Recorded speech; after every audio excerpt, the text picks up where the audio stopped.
আসসালামু আলাইকুম ভিউয়ার্স, কেমন আছেন সবাই? আলহামদুলিল্লাহ, আপনাদের দোয়া এবং ভালোবাসায় আমিও ভালো আছি। তো নতুন একটা ভিডিও নিয়ে আপনাদের মাঝে উপস্থিত হলাম।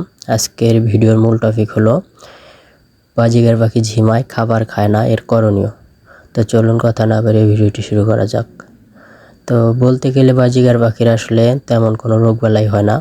মূলত বাজিগার পাখির ঠান্ডার সমস্যাটা একটু বেশি হয়। ঠান্ডার কারণেই দেখা যায় অনেক সময় পাখি মারা যায়। তো এই ঠান্ডাটা যদি আপনি সঠিক পরিচর্যা করেন এবং সঠিকভাবে যত্ন নেন, তাহলে কিন্তু এই সমস্যাটা আর হবে না। আরেকটি বিষয়, বর্তমানে যেহেতু শীতকাল, একটু ঠান্ডা বেশি হয় পরে, তো এই সময়ে বাজিগার পাখির বেশি রোগবালাই হয়। তো এই সময় যদি পাখির সঠিক পরিচর্যা, সঠিক যত্ন নেওয়া যায়, তাহলে দেখা যায় যে পাখির এই সমস্যাটা হয় না। আর পাখি মূলত ঠান্ডার সমস্যাটাই বেশি হয় বাজিগার পাখির ক্ষেত্রে। বাজিগার পাখির তেমন কোনো রোগবালাই হয় না। তো এই সময় অবশ্যই পাখির প্রতি যত্নশীল হতে হবে এবং পাখির পানি পাত্র, খাবার পাত্র প্রতিদিন নিয়মিতভাবে পরিষ্কার করে দিতে হবে। তাহলেই দেখা যাবে যে পাখি সুস্থ থাকবে। আর সপ্তাহে 2-3 দিন অবশ্যই পাখিকে তুলসী পাতা খেতে দিতে হবে, তাহলে পাখি সুস্থ থাকবে। তুলসী পাতা পাখির জন্য অনেক উপকারী। ঠান্ডার জন্য, মানুষের যেমন ঠান্ডা লাগলে তুলসী পাতা খেলে ঠান্ডা বা কাশি ঠিক হয়ে যায়, পাখির জন্য তুলসী পাতা অনেক উপকারী। এই ঠান্ডার সময় আপনাকে অবশ্যই একটা জিনিস মাথায় রাখতে হবে, সেটা হলো যে পাখিকে অবশ্যই সুন্দর একটা স্থানে রাখতে হবে, যে জায়গায় মানে ঠান্ডা শীতের আবহাওয়াটা একটু কম প্রবেশ করবে।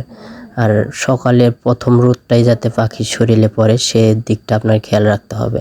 আর পাখিকে অবশ্যই শীতকালে সূর্যমুখীর বীজটা একটু বেশি পরিমাণের সিড মিক্সে মিশিয়ে দেবেন, তাহলে দেখা যাবে যে পাখির শরীরে যে তেলের চাহিদাটা থাকবে সেটা পূরণ হবে।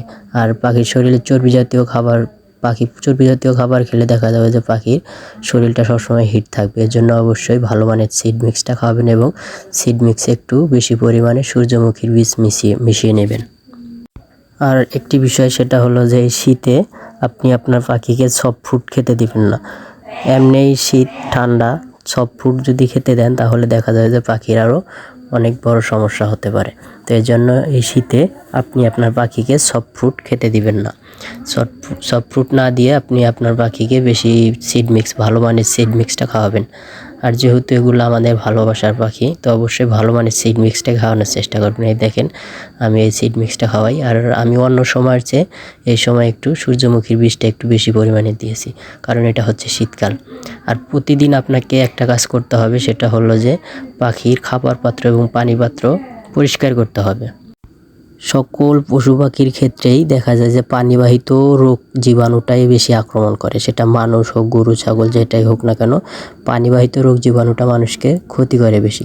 তো এর জন্য অবশ্যই আপনাকে পানি পাত্রটা পরিষ্কার করতে হবে এবং শীতকালে অবশ্যই ভালো একটু উষুম টিউবওয়েল থেকে চেপে গরম পানি দেওয়ার চেষ্টা করবেন। টিউবওয়েল থেকে গরম করে দেওয়ার কোনো প্রয়োজন নেই, টিউবওয়েল থেকে যে পানিটা গরম বের হবে ওটা দেওয়ার চেষ্টা করবেন এবং দিনে 2-3 বার পানি চেঞ্জ করে দেবেন, তাহলে দেখা যাবে যে আপনার পাখি সুস্থ থাকবে। শীতকালে আরেকটি বিষয় খেয়াল রাখতে হবে, সেটা হলো যে অবশ্যই আপনার পাখিকে বাতাস মুক্ত স্থানে রাখতে হবে, যে জায়গায় সরাসরি বাতাস না ঢোকে, সরাসরি বাতাস যাতে না প্রবেশ করে এমন একটি স্থানে আপনার পাখিকে রাখতে হবে। তাহলে দেখা যাবে যে আপনার পাখিগুলো একটু সুস্থ থাকবে। আপনারা যদি কেউ বাজিগার পাখি পোষেন, তো আপনাকে 2টা জিনিস সবসময় নিকটস্থ স্থানে রাখতে হবে, কাছাকাছি রাখতে হবে। সেটা হলো যে এই টনিকটা আপনার পাখির জন্য অনেক উপকারী। এটা পাখির শরীরে ক্যালসিয়ামের ঘাটতি পূরণ করে। আর আপনারা অবশ্যই আপনার কাছাকাছি তুলসী পাতা ও নিম পাতা রাখবেন, কারণ তুলসী পাতা ও নিম পাতা পাখির জন্য অনেক উপকারী। মাঝে মাঝে আপনার পাখিকে তুলসী পাতা এবং নিম পাতা খেতে দিতে হবে। সপ্তাহে 2-3 দিন, 2 দিন দেবেন নিম পাতা, 2 দিন দেবেন তুলসী পাতা। তাহলে দেখা যাবে যে আপনার পাখির শরীরে নিম পাতা খাওয়ালে কৃমি ক্রোশ হবে এবং তুলসী পাতা খাওয়ালে আপনার পাখির শরীরে ঠান্ডা রোগ জীবাণুটা কম হবে। তো এটা অবশ্যই আপনাকে রাখতে হবে। আপনারা চাইলে এসব ভিডিও ইউটিউবে আরও অনেক দেওয়া আছে অ্যাভেলেবেল, আপনারা ওখান থেকে দেখে নিতে পারেন। তো এই ছিল আজকের ভিডিওটা কেমন হয়েছে অবশ্যই আপনার মূল্যবান মতামতটি জানাবেন। ভিডিওটি ভালো লাগলে অবশ্যই লাইক, কমেন্ট, শেয়ার করে পাশে থাকবেন। আসসালামু আলাইকুম।